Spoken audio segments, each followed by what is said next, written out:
Hello and welcome to Joy of Learning English. இப்போ நம்ம பார்க்க போகிறது CBSE Class 12 Vistas புக்கில் இருக்க Chapter Number 2 The Tiger King Written by Kalki. அமரர் கல்கி இவர் தமிழில் நிறைய ஹிஸ்டாரிக்கல் நாவல்ஸ் எழுதியிருக்காரு. நீங்கள்லாம் கூட 12th எக்ஸாம் முடிஞ்சு லீவில் கண்டிப்பாக அந்த நாவல்ஸ் எல்லாம் படிங்க, ரொம்ப நல்லாயிருக்கும். அவர் எழுதின ஒரு ஷார்ட் ஸ்டோரியை தான் நம்ம இப்போ பார்க்க போகிறோம்.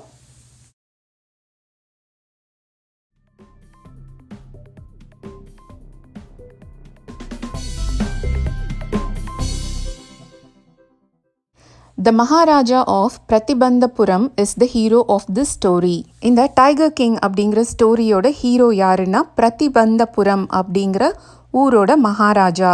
He may be identified as His Highness Jamedar General Khiledar Major Satavyagraha Samhari Maharajadi Raja Vishwabhuvana Samrat Sir Jilani Jungjung Bahadur MAD ACTC or CRCK.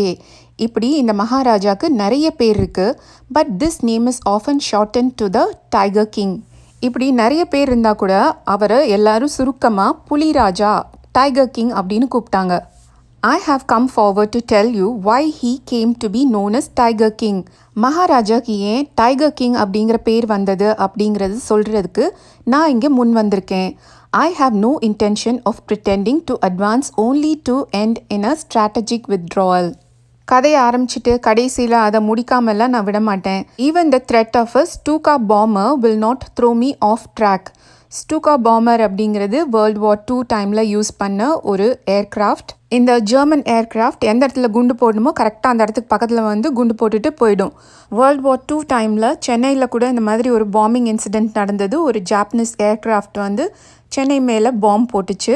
அதனால இவர் ஒரு ஸ்டூகா பாம்பர் வந்தால் கூட நான் கதை சொல்கிறத நிறுத்த முடியாது அப்படின்னு சொல்கிறாரு. The Stuka, if it likes, can beat a hasty retreat from my story. ஒருவேளை அந்த ஸ்டூகா பாம்பருக்கு என்னோட கதை பிடிக்கலைன்னா அது வேணால் இந்த இடத்த விட்டு போயிடட்டும். Right at the start, it is impressive to disclose a matter of vital importance about the Tiger King. கதை ஆரம்பிக்கிறதுக்கு முன்னாடியே இந்த டைகர் கிங்கை பற்றின ரொம்ப முக்கியமான ஒரு விஷயத்த சொல்ல வேண்டியது அவசியமாக இருக்குது. Everyone who reads of him will experience the natural desire to meet a man of his indomitable courage face to face. இந்த கதை படிக்கிற யாருக்குமே இந்த மாதிரி ஒரு இன்டாமிட்டபிள், அதாவது தமிழில் சொல்லுவாங்கல்ல ரொம்ப தைரியசாலி, சூராதி சூரன், அவரை நேருக்கு நேராக பார்க்கணும் அப்படிங்கிற ஆசை அதிகமாகும். But there is no chance of its fulfilment. ஆனால் அந்த ஆசை நிறைவேறதுக்கு சான்ஸே இல்லை. As Bharata said to Rama about Dasharatha, the tiger king has reached that final abode of all living creatures. காட்டில் இருந்த ராமன் கிட்ட பரதன் போய் அவங்க அப்பா தசரதர் இறந்து போயிட்டாரு அப்படின்னு சொன்னார்ல. அப்போ எப்படி சொன்னாருன்னா, உலகத்தில் பிறந்த எல்லா ஜீவராசிகளும் கடைசியாக எங்கே போய் சேருவாங்களோ அங்கே தசரதர் போயிட்டாரு அப்படின்னு பரதன் சொன்னார். அதே இடத்துக்கு தான் இப்போ நம்ம டைகர் கிங்கும் போயிட்டாரு. In other words, the tiger king is dead. அப்படின்னா டைகர் கிங் இப்போ உயிரோடு இல்லை, அவர் செத்து போயிட்டாரு. The manner of his death is a matter of extraordinary interest. ஆனால் அவர் எப்படி செத்து போனார் அப்படிங்கிறது தான் ஒரு சாதாரண விஷயம் இல்லை, அது ரொம்ப அதிசயமான, ரொம்ப இன்ட்ரெஸ்டிங்கான ஒரு விஷயம். It can be revealed only at the end of the tale. அவர் எப்படி செத்து போனார் அப்படிங்கிறத கதை முடியும் போது தான் சொல்ல முடியும். The most fantastic aspect of his demise was that as soon as he was born, astrologers had foretold that one day the Tiger King would actually have to die. ஆனால் இதில் ரொம்ப ஃபென்டாஸ்டிக்கான விஷயம், ரொம்ப ரொம்ப அதிசயமான விஷயம் என்ன அப்படின்னா, அவர் பிறந்தப்பவே ஜோசியர்கள்லாம் அவர் ஒரு நாள் இறந்து போவார் அப்படிங்கிற விஷயத்த முன்கூட்டியே கண்டுபிடிச்சு சொல்லிட்டாங்க. The child will grow up to become the warrior of warriors, hero of heroes, champion of champions. But இந்த குழந்தை வளர்ந்து வீராதி வீரனாகவும் சூராதி சூரனாகவும் தீராதி தீரனாகவும் ஆவான். ஆனால் அப்படின்னு சொல்லி they bit their lips and swallowed hard. உதட கடிக்கிறாங்க, கஷ்டப்பட்டு முழுங்குறாங்க அப்படின்னா மென்னு முழுங்குறாங்க அப்படின்னு தமிழில் அர்த்தம். when compelled to continue, the astrologers came out with it. என்ன விஷயம் அப்படின்னு திரும்ப திரும்ப கம்பல் பண்ணி கேட்டதுக்கப்புறம் அந்த astrologers எல்லாம் என்னன்னு சொல்கிறாங்க. This is a secret which should not be revealed at all. இது ஒரு சீக்ரெட்டான விஷயம், வெளியில் சொல்லக்கூடாது. And yet we are forced to speak out. நீங்கள் ரொம்ப எங்களை ஃபோர்ஸ் பண்ணி கேட்குறதுனால நாங்கள் சொல்கிறோம். The child born under this star will one day have to meet its death. இந்த நட்சத்திரத்தில் பிறந்த இந்த குழந்தை ஒரு நாள் இறந்து போயிடும் அப்படின்னு அவங்க சொல்கிறாங்க. At that very moment, a great miracle took place. அங்கே அந்த நேரத்தில் ஒரு பெரிய அதிசயம் நடக்குது. An astonishing phrase emerged from the lips of the 10-day-old Jilani Jangjang Bahadur. Oh wise prophets! பிறந்து 10 நாளான ஜிலானி ஜங் பகதூர் வாயிலிருந்து ஒரு ரொம்ப ஆச்சரியமான ஃப்ரேஸ், சில வார்த்தைகள் வருது. புத்திசாலி ப்ராஃபெட்ஸ், அதாவது பின்னாடி நடக்க போகிறதெல்லாம் முன்கூட்டியே சொல்கிறவங்க, எவ்வளோ புத்திசாலிகள் நீங்கள் அப்படின்னு சொல்கிறாரு. Everyone stood transfixed in stupefaction. They looked wildly at each other and blinked. எல்லாரும் அப்படியே பிரமிச்சு போய் ஆடாமல் அசையாமல் நிற்கிறாங்க, ஒருத்தர் பார்த்து முழிக்கிறாங்க. Oh wise prophets! It was I who spoke. பேசினது நான் தான், புத்திசாலி prophets. This time there was no grounds for doubt. இந்த தடவை எந்த ஒரு டவுட்டுமே கிடையாது. It was the infant born just 10 days ago who had enunciated the words so clearly. இந்த தடவை சந்தேகத்துக்கு எந்த இடமுமே இல்லை. இப்போ இவ்வளோ கிளியராக அழகாக பேசினது யாருன்னா பிறந்து 10 நாளான அந்த குழந்தை தான். The chief astrologer took off his spectacles and gazed intently at the baby. அந்த chief astrologer, தலைமை ஜோசியர், அவரோட மூக்கு கண்ணாடியை கழட்டிட்டு குழந்தைய நல்லா உத்து பார்க்குறாரு. All those who are born will one day have to die. We don't need your predictions to know that. பிறந்தவங்க எல்லாரும் ஒரு நாள் இறந்து தானே போவாங்க. அதை கண்டுபிடிச்சி சொல்கிறதுக்கு ஜோசியக்காரங்கள்லாம் எதுக்கு அப்படின்னு அந்த குழந்தை கேட்குது. There would be some sense in it if you could tell us the manner of the death. சும்மா செத்து போயிடுவாங்கன்னு சொல்லாமல் எப்படி செத்து போவாங்க அப்படின்னு சொன்னீங்கனாலாவது அதில் ஏதாவது அர்த்தம் இருக்குது. The royal infant uttered these words in his little squeaky voice. அவரோட சின்ன கீச்சு குரலில் அந்த ராயல் இன்ஃபேண்ட், குட்டி இளவரசன், இந்த வார்த்தைகளை சொல்கிறாரு.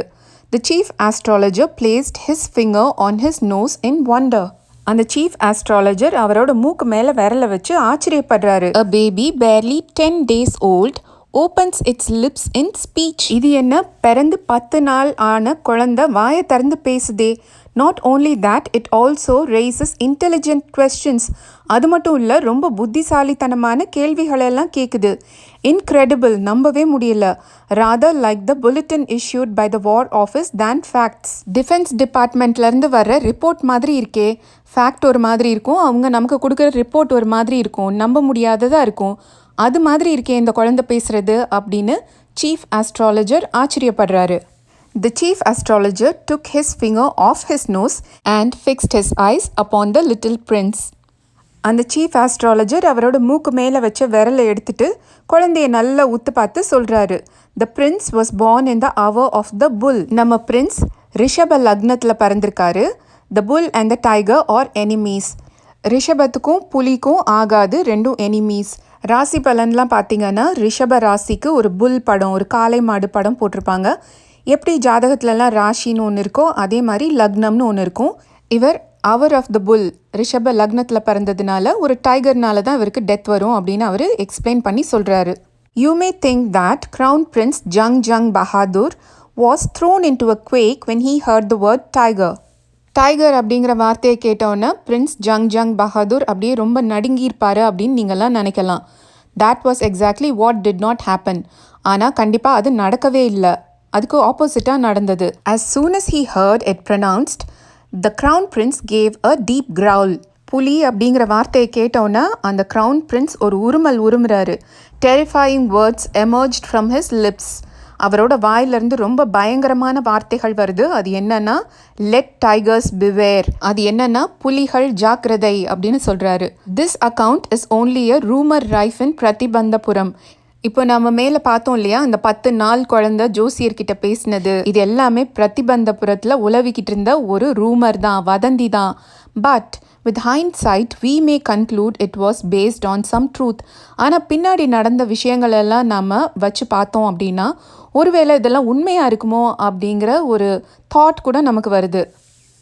Crown Prince Jang Bahadur grew taller and stronger day by day. No other miracle marked his childhood days apart from the event already described. Crown Prince Jang Bahadur நாளொரு மேனியும் பொழுதொரு வண்ணமுமா பெருசாக வளர்ந்துட்டாரு. அவரோட சின்ன வயசில் நம்ம ஏற்கனவே படித்த அந்த மிராக்கிள், அந்த அதிசயத்தை தவிர வேறு ஒன்றும் பெருசாக நடக்கலை. The boy drank the milk of an English cow, was brought up by an English nanny, tutored in English by an Englishman, saw nothing but English films, exactly as the crown princes of all the other Indian states did. அப்போது மற்ற Indian ஸ்டேட்ஸ்லலாம் இருந்த crown princess இளவரசர்கள் மாதிரி தான் நம்ம Prince junk பகதூரும் வளர்ந்தாரு. அவர் English பசுவோட பாலை குடித்தார். அவரை ஒரு English நானி தான் நல்லா வளர்த்தாங்க. அவர் ஒரு இங்கிலீஷ் மேன் கிட்ட தான் இங்கிலீஷ் கற்றுக்கிட்டாரு. அவர் இங்கிலீஷ் மூவிஸ் தவிர வேறு எதுவுமே பார்க்கல. இப்படி தான் அவர் வளர்ந்தார். When he came of age at 20, the state, which had been with the court of wards until then, came into his hands. அப்போது ஈஸ்ட் இந்தியா கம்பெனியோட ரூல் இருந்தது இல்லையா, அவங்க வந்து கோர்ட் ஆஃப் வார்ட்ஸ் அப்படின்னு ஒரு சிஸ்டம் வச்சுருந்தாங்க.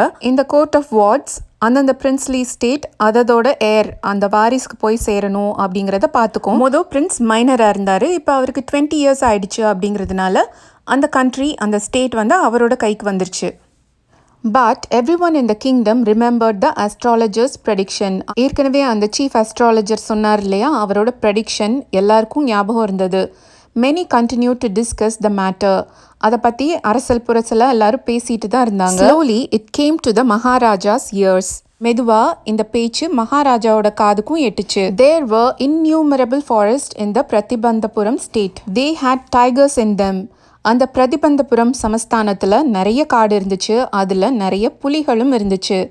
The Maharaja knew the old saying, "You may kill even a cow in self-defense." தன்னை கொல்ல வந்த பசுவையும் கொல்லலாம் அப்படிங்கிற பழமொழி மகாராஜாவுக்கு நல்லா தெரிஞ்சிருந்தது. There could certainly be no objection to killing tigers in self-defense. தன்னை காப்பாற்றிக்கிறதுக்காக செல்ஃப் டிஃபென்ஸ்க்காக அவர் புலிகளை கொன்னார்னா அதுக்கு எந்த அப்ஜெக்ஷனும் இருக்க போகிறதில்ல. The Maharaja started out on a tiger hunt. Maharaja தன்னோட புலி வேட்டையை ஆரம்பிச்சிட்டாரு. The Maharaja was thrilled beyond measure when he killed his first tiger.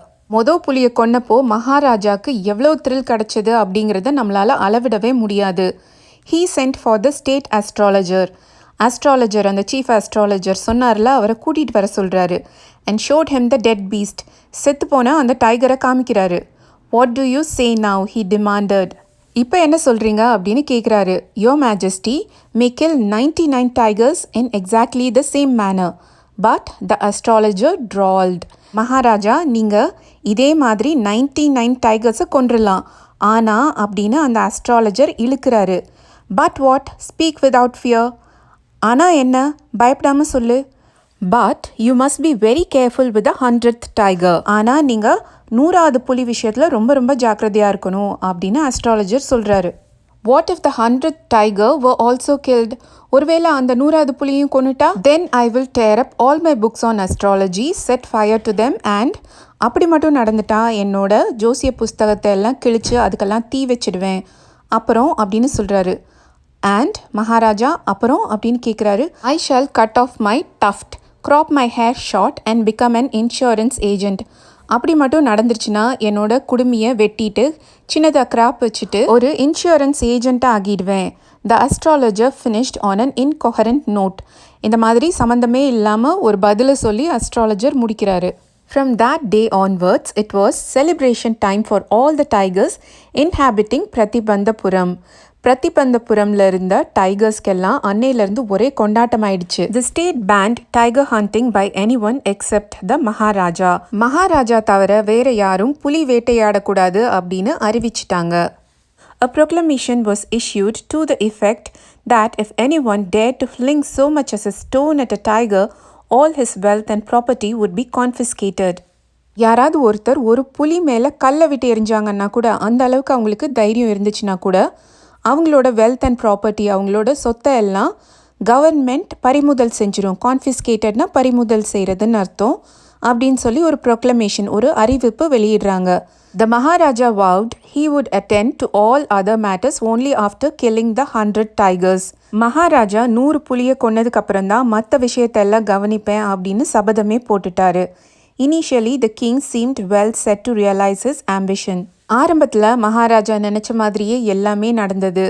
Not that he faced no dangers. அதுக்காக அவர் எந்த டேஞ்சரையும் ஃபேஸ் பண்ணலை அப்படின்லாம் சொல்ல முடியாது. There were times when the bullet missed its mark.